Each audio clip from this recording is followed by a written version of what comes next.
Hello everyone, welcome back to my NSX video series.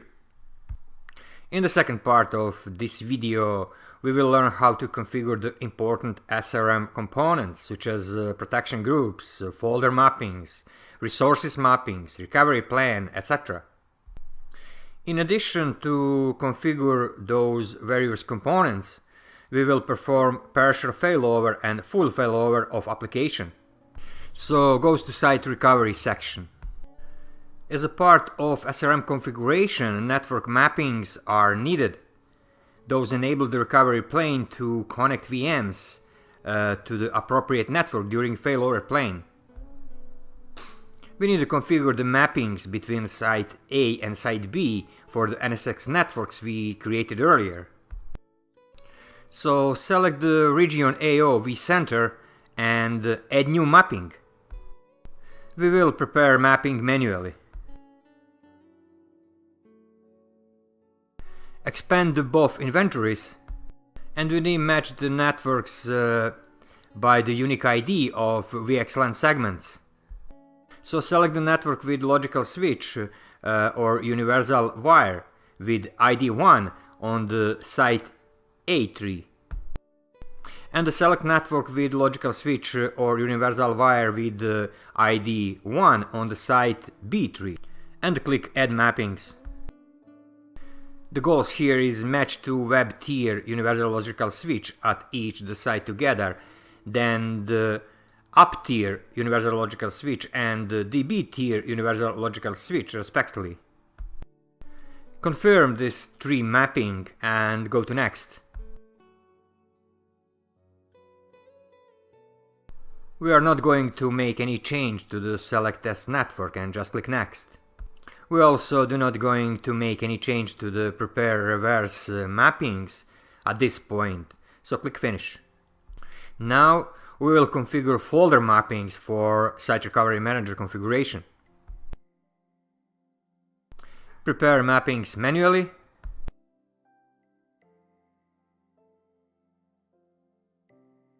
Check both region and just click Add Mappings. We will not need to create reverse mappings required for failback. This video will not be focusing on the failback scenario.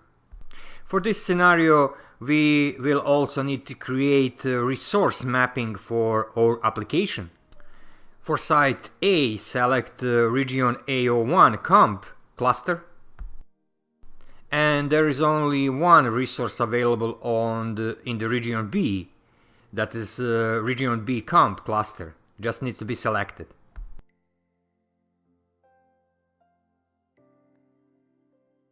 Here is not need to create reverse mapping for failback, because that's not covered with this video. And we need also add data store configuration for Site Recovery Manager. For site A, select region AO1 iSCSI 01, that's one iSCSI data store. For site B, select region B01 iSCSI 01, that's also one iSCSI data store.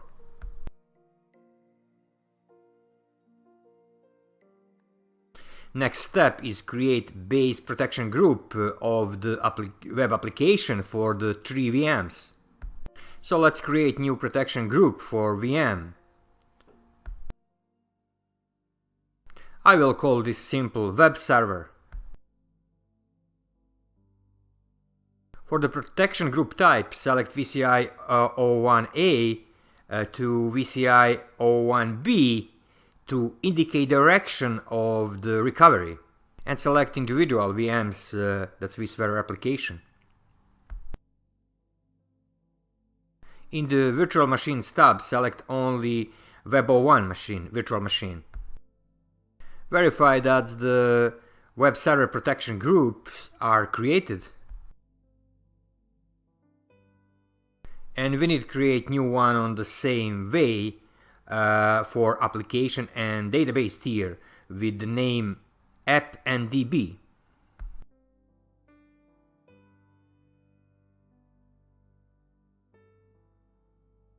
Now we have two protection groups. It's time for recovery plans.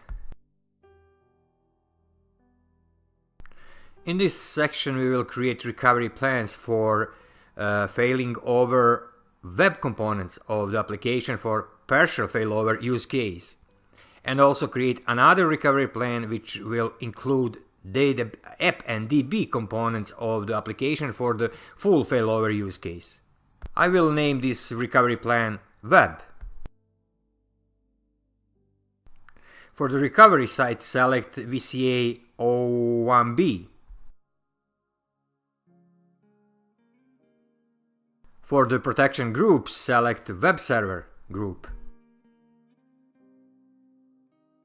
On the test networks, click the next and the finish.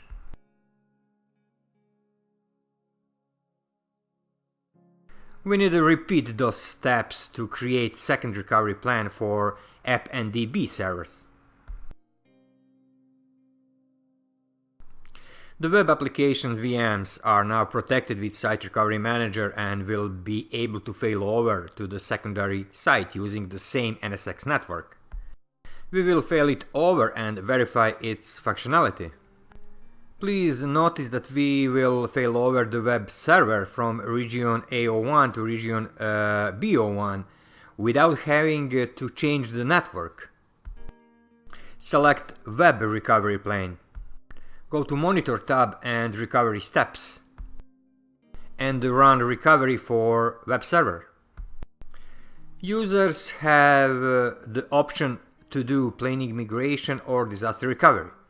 For now, we will perform planned migration for the web server, illustrating the use case where the protected site is healthy and you are failing over a web server for maintenance purpose. We will see recovery process steps, and we will wait until the recovery is completed.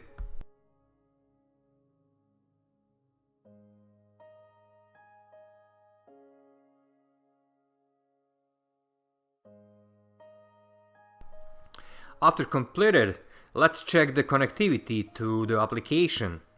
At this time we have performed the planned migration and failed over the web server to recovery site. The logical topology looks like on this picture. Connectivity to the web app will still be maintained through the site region A01.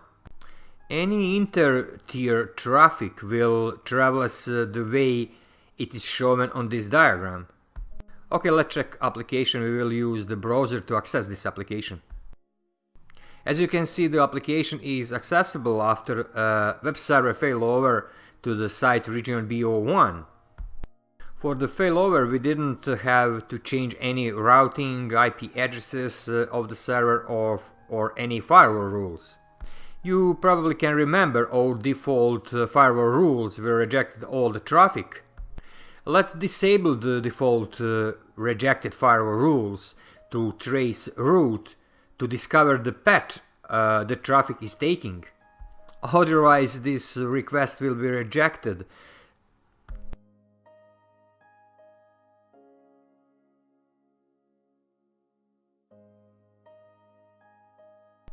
Now, let's open command prompt. Let's the trace route. First hop is 192.168.110.2, which is a pod router.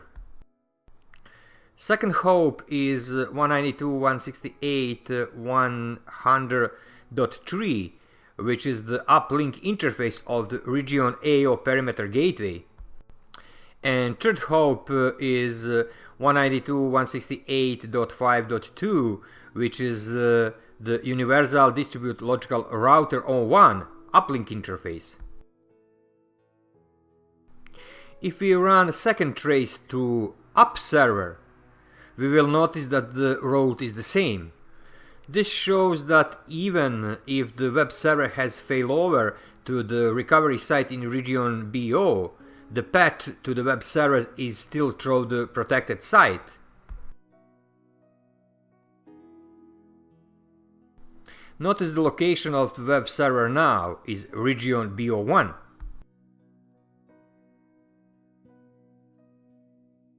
Now we will shut down the region A01 perimeter gateway to simulate failover.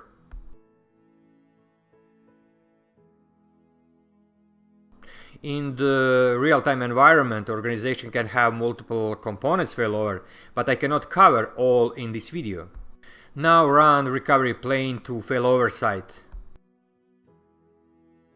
On confirmation action, be sure select disaster recovery and go to next.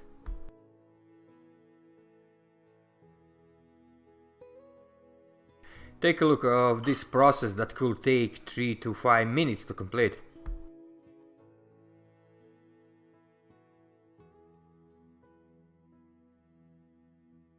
After process has completed, open the command prompt. And let's trace this route.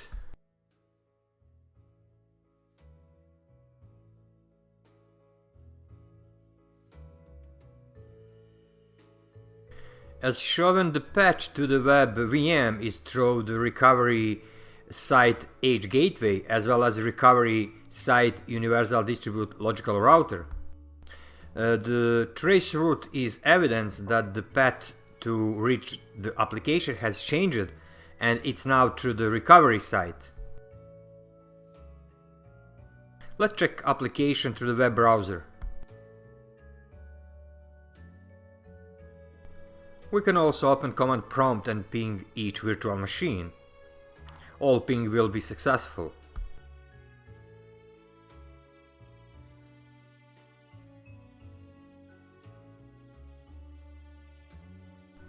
If we will take a look at the host and clusters, we will see that web and app and DB tier VMs are sitting in region B01, which is the recovery site. Application is accessible after completing application failover to the site region B01. For the failover, we did not have to change any routing IP addresses of the server or any firewall rules. That was all for this video. In next video we will go deeply into the Site Recovery Manager configuration. Stay tuned and thanks for watching.